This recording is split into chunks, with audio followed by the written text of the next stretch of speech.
Good morning, good morning.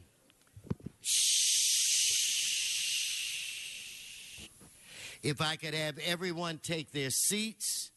Everyone, please take your seats. Today is Wednesday, March 23rd. I want to welcome you to your Los Angeles City Council. This council meets every Tuesday, Wednesday, and Friday at 10 a.m. The public is welcome. Today's a very special day, so we're going to get started. Mr. Clerk, we have a quorum. Would you please call the roll?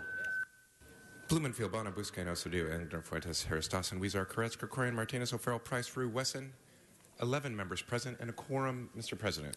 Thank you very much, Mr. Clerk. First order of business. Approval of the minutes. Mr. Price moves. Mr. Cedillo seconds. Next. Commendatory resolutions for approval. Mr. Koretz moves and Mr. Krikorian seconds. That brings us where? Mr. President, the Office of Finance recommends that item 2A be received and filed inasmuch as payment arrangements have been made for the liability owed. Further, there are requests to continue items 1 to April 22nd, item 3 to May 24th, and items 15 and 16 to April 6th. Okay, so without objection, that'll be the order. Why don't we continue and run through the agenda? Very good, sir. Items 2B and 2C are items noticed for public hearing. Do we have cards? Yes, sir, we do. So let's hold those items and continue.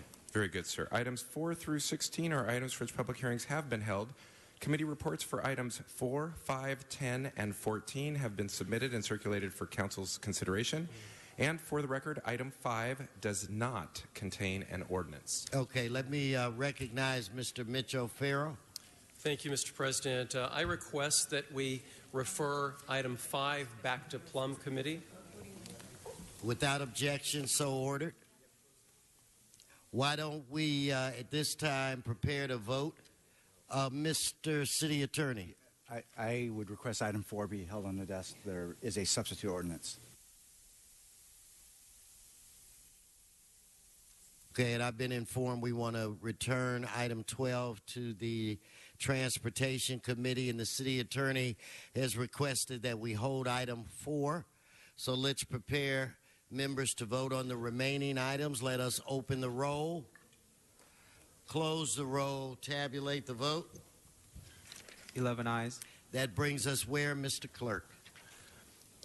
Mr. President, that brings us to items 17 through 27. There are items for which public hearings have not been held. 10 votes are required for consideration. Okay, so without objection, those items are now before this body. Do we have cards? Yes, sir. We have cards on 17, 18, 21, 22, 23, 24, 25, 26, and 27. That leaves items 19 and 20 before Council. Okay, why don't we hold the items with the cards? We will vote on the few remaining items. Let's open the roll. Pardon me, sir. A card for item 20 has just come in, so that leaves 19. No, it didn't make it. It's not enough time. No, we'll hold that card as well. So let us vote. Let's open the roll, close the roll, tabulate the vote. 11 ayes. That brings us where? Mr. President, items 28 through 32 are items scheduled for closed session. Would you like to hold them on the desk? I'm going to defer to the chair of Budget and Finance at this point in time. Mr. Krikorian, we need your guidance. Thank you very much, Mr. President.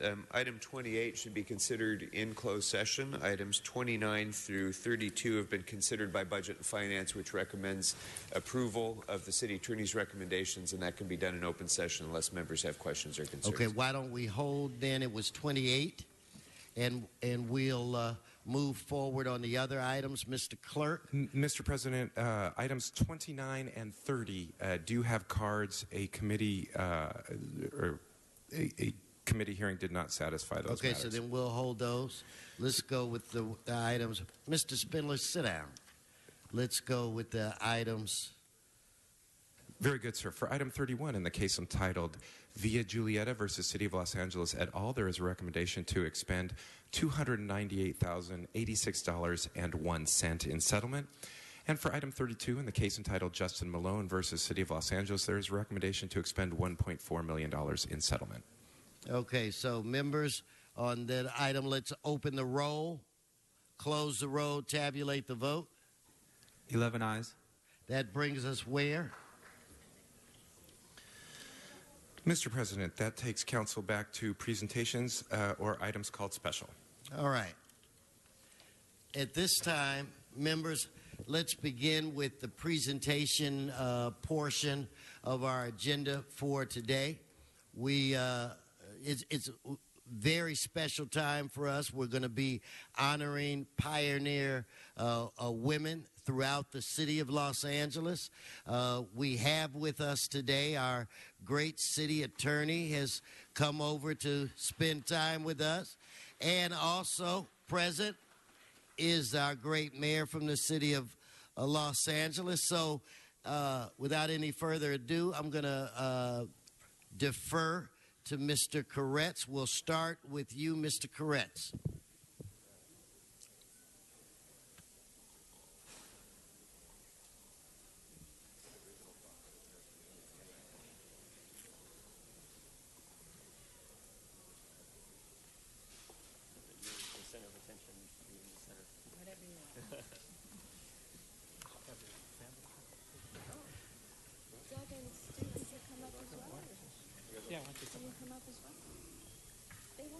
Mr. Koretz, you look very excited today. It looks as though you have someone extremely special that you would like to present to this body and all of the guests that we have with us today. So I can see you bursting at the seams. So with that said, the court is yours. Well, good morning, colleagues. It is my great pleasure and honor to lead today's celebration of one of our nation's greatest patriots and leaders, United States Senator Barbara Boxer. Let's give her a round of applause.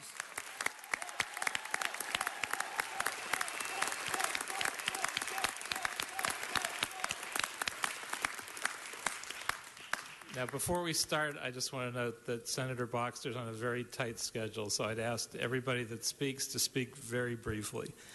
Friends and colleagues, I'm deeply pleased and honored that we're joined today on Barbara Boxer Day in the city of Los Angeles by the great Senator Barbara Boxer herself, as well as her husband Stuart and her son Doug and other members of her family and staff and many friends. Senator Boxer has served in the United States Senate since January 1993, but will be retiring in January 2017 at the end of this, her fourth and final term in the Senate. These days, we hear all the time about how Americans across this land are clamoring for strong leadership, willing to take on the establishment no matter what the political risks. Well, right here in California, we've long enjoyed the benefits of that kind of true fighter who does that every day and does it wisely and well. Barbara Boxer has provided us with nonstop leadership, and she's done this with feisty courage and conviction, tenacious grit and principled determination, and also with extraordinary grace, decency, and wisdom. As chair of the Environment and Public Works Committee, she led efforts in passing a bipartisan transportation bill to improve transportation while supporting nearly 3 million jobs nationwide, and spearheaded the effort in the Senate to extend the Highway Trust Fund, protecting 1 million transportation jobs. She secured passage of the Water Resources Development Act, authorizing $1.3 billion for 54 flood control, ecosystem restoration, and navigation projects in California. A champion of quality public education, Senator Boxer wrote landmark legislation establishing the first ever federal funding for after-school programs, and her law now covers 1.6 million children. Senator Boxer has written laws designating more than 1 million acres of California wilderness. She wrote the United States-Israel Enhanced Security Cooperation Act, which President Obama signed into law in July 2012, reaffirming our country's special relationship with Israel and strengthening economic and security cooperation between the two nations. She worked to pass the Violence Against Women Act, and as a leading defender of the women's right to choose, helped lead the floor fight for passage of the Freedom of Access to Clinic Entrances Act, and wrote bipartisan legislation to accelerate America's contribution to combat global HIV and AIDS. Truly, Senator Boxer's magnificent achievements run the gamut across a vast spectrum of issues and concerns that matter much to each of us and to this city, state, and nation. I'm sure you all want to speak glowingly about Barbara Boxer's amazing career and legacy. And so to start off, I'm delighted to introduce our esteemed Mayor, Eric Garcetti. Thank you. Thank you so much. And Councilmember Koretz, thank you so much for making this happen here today. To Stuart and Doug, thank you for joining us as we honor your wife and mother. And thank you so much to everybody for taking the time, especially on Pioneer Women's Day, to really talk about a woman who was a pioneer. I first met her in 1994 when my friend Heather was working on her campaign. And I remember just being struck by what an amazingly charismatic person she was.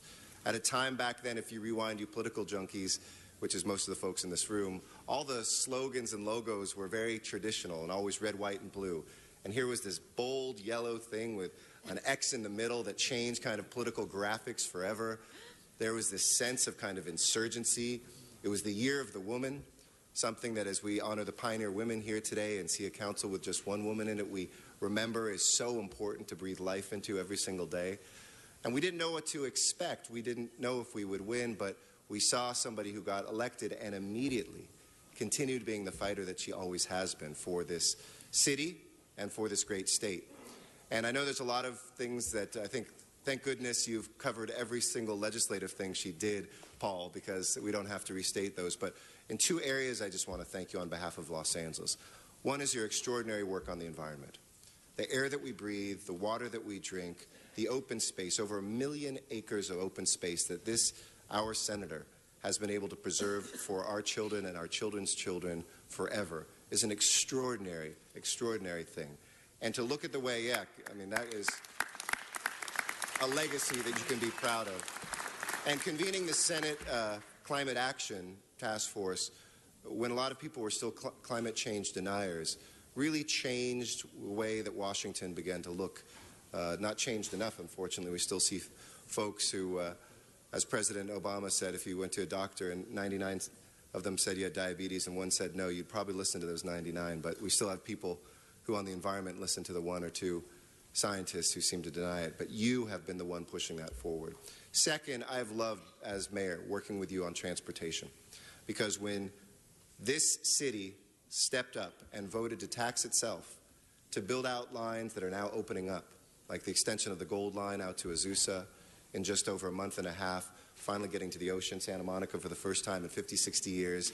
This was the right woman at the right time, and she not only made sure that that got done, she matched many of those projects dollar for dollar with federal money, not an easy thing to do. So for people who will breathe easier, for people who will move easier, and for people who will know that standing up for progressive values means something, you have been the glue that has connected us for so long. We wish you, because it's well-deserved, a lot of joy in the next phase of your life. And I know that you have said you're going to continue to be active and engaged in this entire state. Count on us to be your collaborators, your co-conspirators, and God bless you for everything you have done. We love Barbara Boxer. Thank you. Thank you so much. And now I'd like to hear from my good friend, our city attorney, Mike Feuer. Thank you, Paul. Mr. President, members of the City Council, it's kind of a melancholy moment, actually, to be standing here today. Because on the one hand, we are celebrating the extraordinary career and accomplishments of Senator Boxer. But on the other hand, soon it's a reminder that we're not going to be able to look to Senator Boxer to be our partner in the Capitol.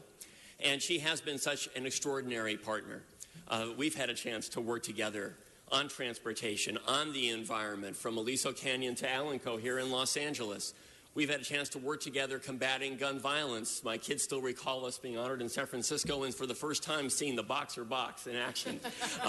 For a member of the Senate who might be the most aptly named member of that chamber, Barbara Boxer has been a fighter for all of us in a way that doesn't just demonstrate tenacity and the force of her will, but it also demonstrates the principle and the integrity that underlies everything that Barbara Boxer has done throughout her career. We've known each other since 1995 and had a chance to work together during all that time. And I have to say it's one of the most rewarding and important relationships in public service I will ever have. Thank you on behalf of a very grateful community, Barbara. So sweet.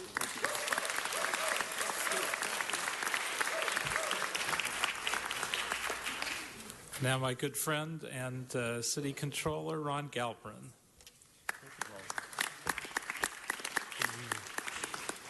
Good morning, everyone. For many years, Senator Boxer has been a force for meaningful change. She's spoken out and was mentioned here, has worked on so many important issues of the environment, of housing, of women's rights, of transportation, of international affairs. And I was honored a number of years ago to actually represent the senator in a debate between Senate candidate surrogates, though I must say that it was an actually very easy job given her superlative record. So how does one truly encapsulate the work and the legacy of Senator Boxer? Well, as you know, as city controller, I'm really interested in data. So here's what I found. There's actually this great search engine out there that lets you sweep the internet for content and find words associated with another word. In this case, I entered the term Senator Barbara Boxer. So here is what I found in the search engine. Action, leadership, change, strong, responsive, and forceful. Now, that's not just my opinion. That's actually data science. And these descriptions are indeed apt. If my grandmother were alive today, she would admiringly say that Senator Boxer is a woman of incredible chutzpah. That's the Yiddish word for nerve. So Senator Boxer has certainly been an inspiration to me and so many others. By the way, there's another search engine that I checked out, which is Google Trends, which tells you where people are searching from. And interestingly enough, of course, a lot of people in California are searching Barbara Boxer on the internet, but so are people in places like Idaho, New Mexico, Nevada, go figure. And what it tells you is that people all over the country are really interested in the work of Senator Boxer and have been following it, and she's been truly a leader for the nation, not just for California. So she's well known for leading the way for the rest of the nation. You've been at the forefront of so many things over the years. I can't wait to follow online and elsewhere what I know will be your many accomplishments and contributions in the years to come. And what an honor to be here. Thank you so much.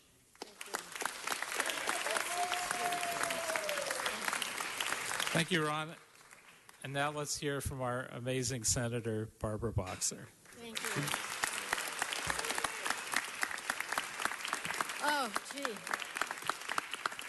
What an honor you have given me, Mr. President, and all the members of the council, Councilman Koretz, for your probably leading this charge. I am so honored today and so excited at the chance to speak to you. Don't worry, I won't filibuster. Just be a few minutes. Just a few minutes. You can really do whatever you this like. Moment. Oh, maybe you have things you really don't want to tackle later. First of all, to be here with members of my family, that couldn't all be here, but to be here with Stuart Boxer, who gave me that name, Boxer. What could be better, Stuart? Thank you. 54 years of marriage later, I am so pleased that you're here. And my wonderful son, and Doug, who some of you know, and to the mayor and to the city attorney and the controller, thank you for this incredible honor. I noticed that there was so much wonderful applause, and then there were a few who really applauded when they realized I'm retiring. And to those few of you, I say, it's been an honor to represent you too. What I want to do is really share this honor with all of you, and I mean it sincerely. And it's not just verbiage, there's a reason behind it, because I'm telling you something you may not be aware of, but so many of my ideas have come from you, from Los Angeles, from this area. And I know way back when I got to the Senate, I only got there because of Anita Hill. So if we're applauding women, could we just take a minute to applaud Anita Hill? There's going to be a premiere of an HBO movie about her story here next week. I intend to be there. And I hope you'll all watch that, because that woman changed history in so many ways. And as you honor, Mr. President, the women of Los Angeles, remember, it took someone like Anita Hill who had the courage to speak truth to power and led the way for so many of us. But I want to just go through very briefly a few of the issues that we worked on together, some of you and then people who were here before. I will never forget, I got sworn in 93, representing millions and millions and millions of people. And then in January 17th, 1994, the Northridge earthquake hit Los Angeles. It was one of the costliest natural disasters in U.S. history. Destruction everywhere, economic damage everywhere. And at the time, Senator Feinstein and I were brand new in the Senate. And there was an attitude in the Senate. It actually had a name, ABC, anybody but California. That is a fact of life. When Diane and I got to the Senate, there was a view that this is the Golden State and nothing bad happens to us. And we don't have homeless problems, and we don't have other problems, so we don't have social injustice, so we don't have environmental injustice, because we have Hollywood and we have Silicon Valley, and at that time a big defense establishment. People thought we did not deserve or need help. Well, of course, we worked to disprove that false idea. And California at the time, and Los Angeles, of course, we were facing many of the same problems everybody else was. We still do, whether it's deep pockets of poverty, income inequality, environmental injustice, veterans who need our help. But the quake gave us the opportunity to point out that, yes, even the Golden State needed help. And we all worked together, the city, the county, the state, all of us together. And we got $16 billion into this community to repair our roads and our schools and our government buildings and our hospitals and our other facilities. And then when the mayor talks about transportation, how critical that issue is to us here. And I will never forget the fact that when Mayor Villaraigosa was the mayor, he brought together a coalition of city council people, of business people and labor people, Republicans, Democrats, independents, to say we need a better way to leverage local funds. Because, yes, Los Angeles had voted to tax yourself to do certain things, but you needed to build it quicker, not over 30 or 40 years.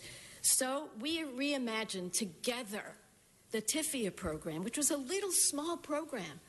And that program enabled us to build 30-year projects over 10 years by coming out with the check early on. No interest, and it worked. And now we see the West Side Purple Line extension, the Regional Connector, the Crenshaw Line. All of this came about because you all came with your ideas to meet with me. I mean it. I'm sincere. I was in the position as chairman of the Public Works Committee then to make it happen. But the idea came from Los Angeles, and I want to share the honor that you are giving me with all of you. Together, we got the Army Corps to commit to partner with us to restore an 11-mile stretch of the Los Angeles River that flows through the city. And Mayor Garcetti has been on this day after day. And you know what's going to happen?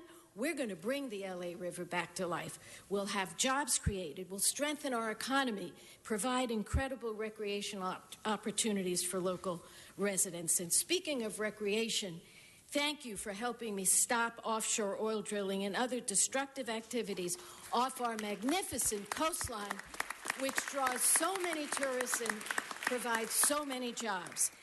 And we talked about after school. How did I get to be the one person in the Senate to get that done. It's because I was introduced to LA's Best. When I became a senator, I went straight to LA's Best, and what I saw lifted my spirits. And that program, which serves more than 25,000 kids at 200 elementary schools, when I saw that, I knew I had to take it nationwide, and we did it together. We created that national program, which serves, as Councilman said, more than 1 million kids every single day, and it's because of LA's Best that gave me the idea. So I share this honor with you. The LA Courthouse, we fought together for the $318 million we needed to build that courthouse. The project is creating jobs. It's going to improve safety, security, and efficiency of the court. The construction is almost done, and I want to be there when we finally see it finished. Those are just a few examples, but I do want to touch on environmental justice issues, which were mentioned. The city attorney and I were joined at the hip on this. LA's University Park neighborhood. What happened there where people would come forward and say, we're dizzy, we have headaches, we have nosebleeds from noxious odors from the Alanco oil and gas pumping facility. I called Alanco and I said to them, you have got to clean up your act or shut down. We fought for an investigation, and we made sure that facility remains closed until it has been deemed safe. And again, I want to thank the city attorney for his work on this. It's so important. What we do matters to people's lives. Obamacare. We fought to pass Obamacare and expand community health care centers. Do you know now in Los Angeles County there are 300 community health care centers like Eisner Pediatric and Family Medical Center, AltaMed Health Services, and Bienvenidos Community Health Center. We are helping people, and Los Angeles is leading the way with 300 community health care centers. But there's more work to do. So I do have an announcement to make today that Senator Feinstein and I have asked President Obama to immediately convene a multi-agency task force headed by the Energy Department to address the serious issues related to the gas leak in Aliso Canyon and the Porter Ranch community.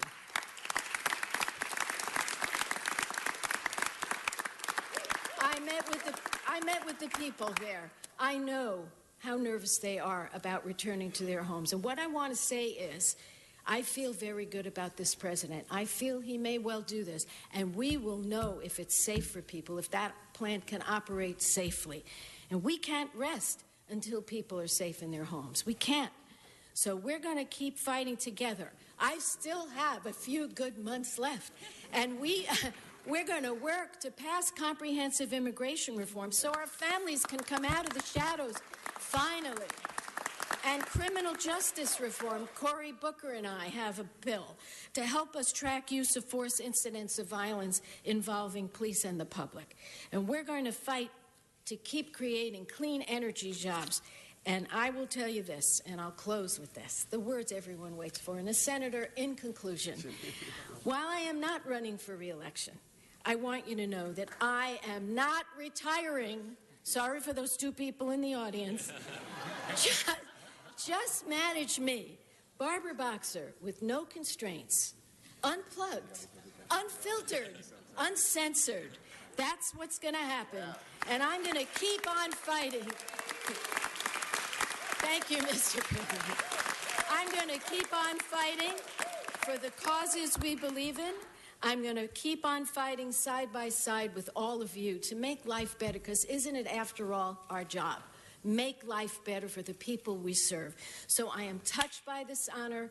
I share it with you. Thanks again, and I'll be there for you. Thank you very much.